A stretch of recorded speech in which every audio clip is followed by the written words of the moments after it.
नमस्कार मित्रों, जय श्री कृष्णा। ब्रह्म वैवर्त पुराण को व्यास जी ने 4 भागों में विभक्त किया है, जिसमें पहला है ब्रह्मखंड। ब्रह्मखंड के 3 अध्याय तक बताया गया है कि भगवान श्री कृष्ण के अंगों से भगवान नारायण, ब्रह्मा और भगवान शिव का अवतरण हुआ। उन्हीं के अंगों से माता पार्वती, माता लक्ष्मी और माता सरस्वती की उत्पत्ति हुई। सूत जी कहते हैं, श्री कृष्ण के श्रेष्ठ रत्नों की माला के साथ महालक्ष्मी और सरस्वती, इन 2 देवियों को भी भगवान नारायण के हाथ में सादर समर्पित कर दिया। तत्पश्चात ब्रह्मा जी को सावित्री, धर्म को मूर्ति, कामदेव को रूपवती रति और कुबेर को मनोरमा सादर प्रदान की। इसी तरह अन्य स्त्रियों को भी पतियों के हाथ में दिया। जो स्त्री जिस से प्रकट हुई थी, उस रूपवती सती को उसी पति के हाथ में अर्पित किया।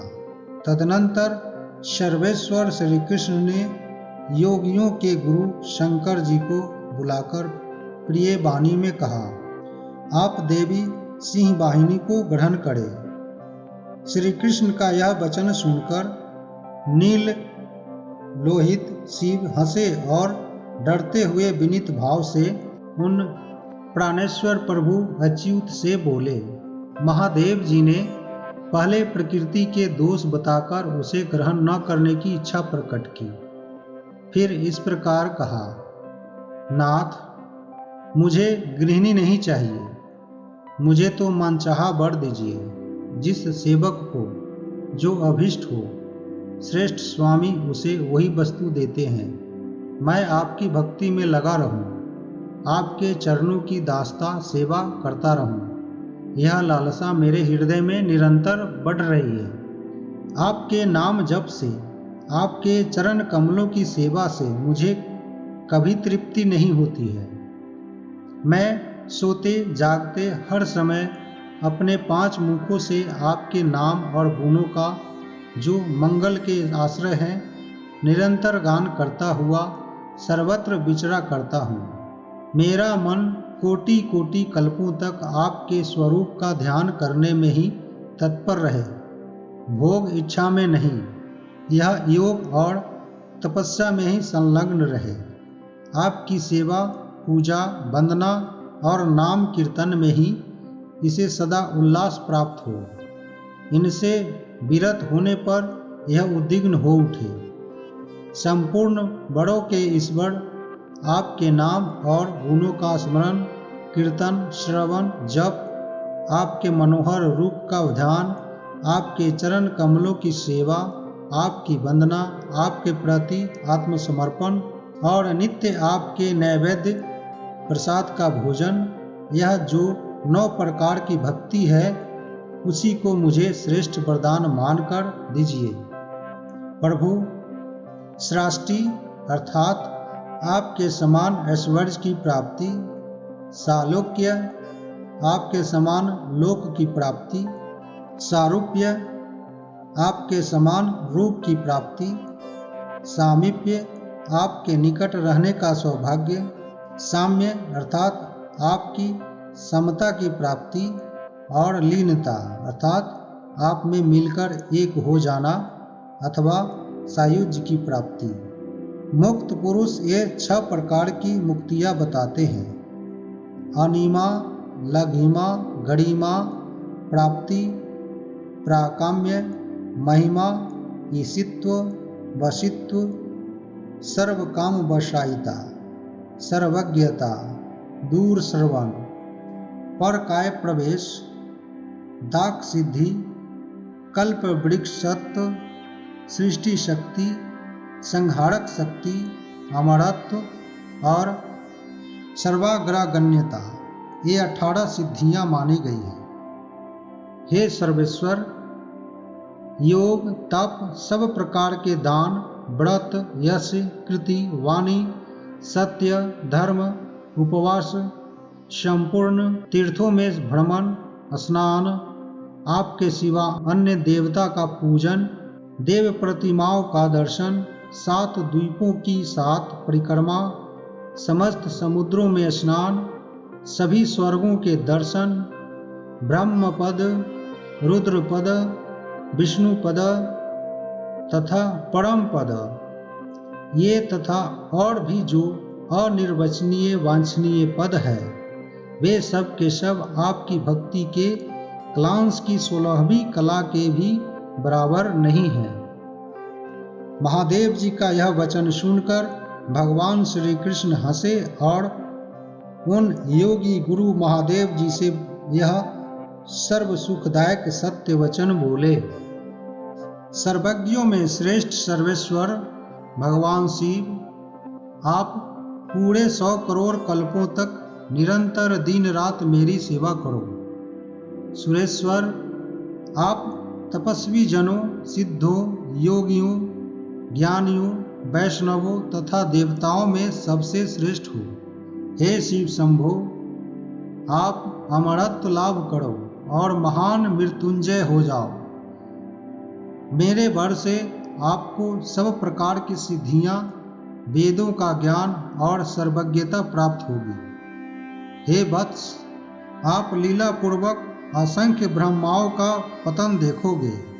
हे शिव, आज से आप ज्ञान, तेज, अवस्था, पराक्रम, यश और तेज में मेरे समान हो जाओ। आप मेरे लिए प्राणों से भी अधिक प्रिय हो। आपसे बढ़कर मेरा कोई प्रिय भक्त नहीं है। वे कहते हैं, त्वत्परो नास्ति में प्रियांस्तत्वं मदीयात्मनः परः ये त्वां निन्दन्ति पापिष्ठा ज्ञानहीनता विचेतनाः पच्यन्ते कालसूत्रेण यावच्चंद्र दिवाकरः। हे शिव, आपसे बढ़कर अत्यंत प्रिय मेरे लिए दूसरा नहीं है।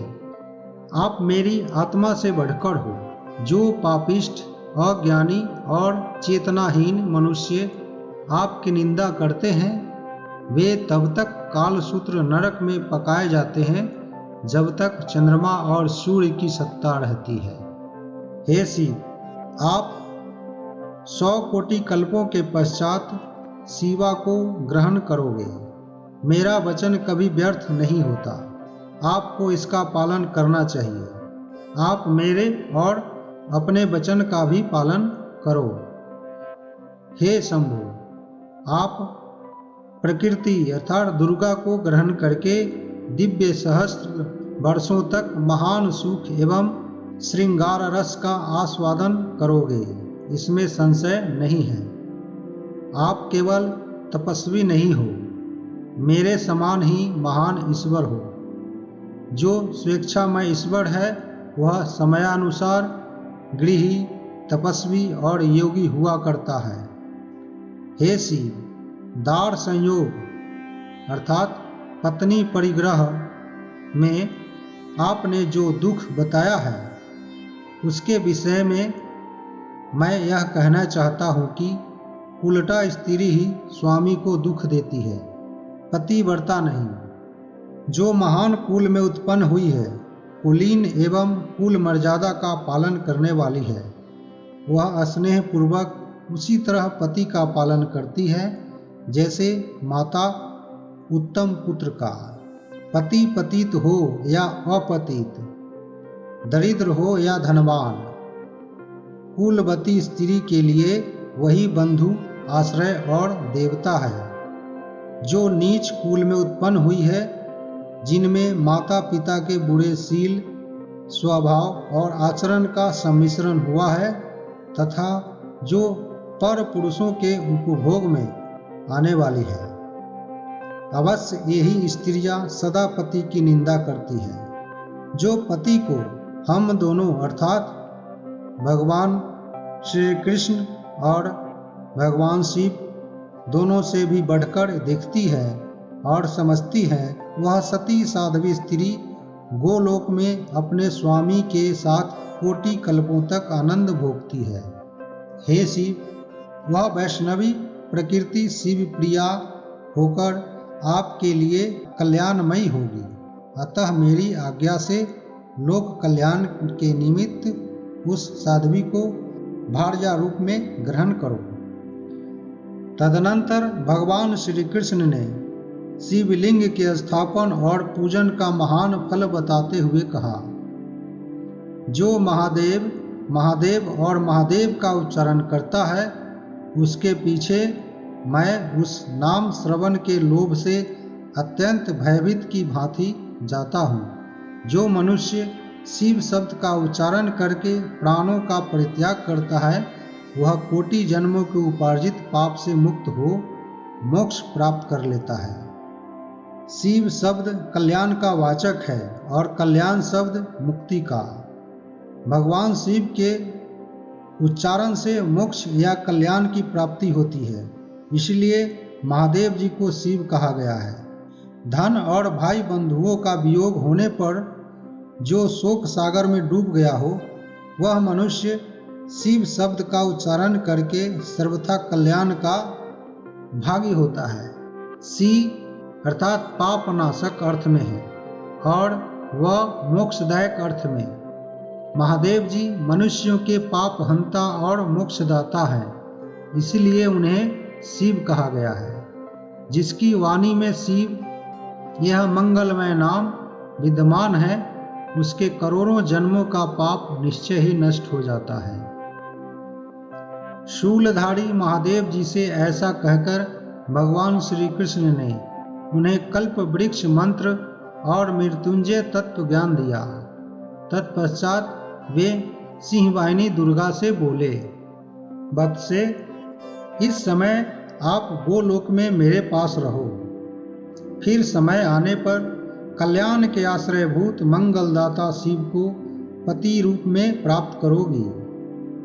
हे सुमुखी, संपूर्ण देवताओं के तेज पुंज से प्रकट हो समस्त दैत्यों का संहार करके आप सबके द्वारा पूजित होगी।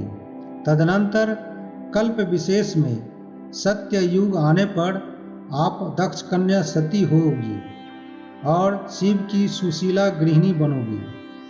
फिर यज्ञ में अपने स्वामी की निंदा सुनकर शरीर का त्याग कर दोगी और हिमवान की पत्नी मेनका के गर्भ से जन्म लेकर पार्वती नाम से विख्यात होगी।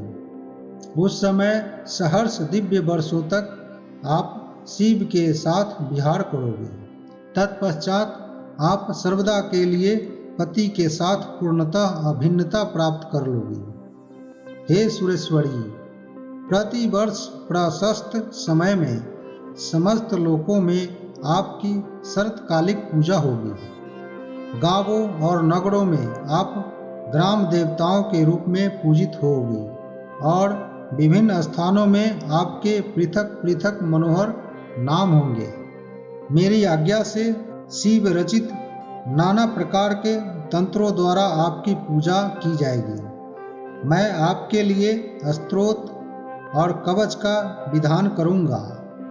आपके सेवक ही महान और सिद्ध होंगे तथा धर्म, अर्थ, काम एवं मोक्ष रूप फल के भागी होंगे। हे माते, पुण्य क्षेत्र भारतवर्ष में जो आपकी सेवा पूजा करेंगे, उनके यश, कीर्ति, धर्म और ऐश्वर्य की वृद्धि होगी।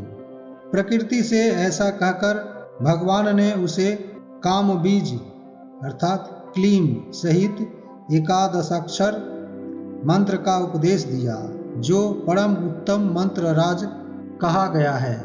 फिर विधि पूर्वक ध्यान का उपदेश दिया तथा भक्तों पर अनुग्रह करने के लिए श्री के लिए श्रीम, माया के लिए ह्रीम तथा काम के लिए क्लीम बीज सहित दशाक्षर मंत्र का उपदेश दिया। साथ ही सृष्टि के लिए उपयोगी शक्ति और मनोवांछित वस्तु प्रदान करने वाली संपूर्ण सिद्धि देकर भगवान ने प्रकृति को उत्कृष्ट तत्व ज्ञान भी प्रदान किया। इस तरह उसे त्रयोदशाक्षर मंत्र देकर जगदीश्वर श्री कृष्ण ने भगवान शिव को भी स्तोत्र और कवच दिया। हे ब्राह्मण, फिर धर्म को भी और वही सिद्धि एवं ज्ञान देकर कामदेव, अग्नि और वायु को भी मंत्र आदि का उपदेश दिया। इसी प्रकार कुबेर आदि को मंत्र आदि का उत्तम उपदेश देकर विधाता के भी विधाता भगवान श्री कृष्ण सृष्टि के लिए ब्रह्मा जी से इस प्रकार बोले, महाभाग विधे, आप सहस्त्र दिव्य वर्षों तक मेरी प्रसन्नता के लिए तप करके विभिन्न प्रकार की उत्तम सृष्टि कीजिए। ऐसा कहकर भगवान श्री कृष्ण ने ब्रह्मा जी को एक मनोरम माला दी। फिर गोप गोपियों के साथ वे नित्य नूतन दिव्य वृंदावन में चले गए। जय श्री राधे कृष्ण, जय श्री राधे कृष्ण।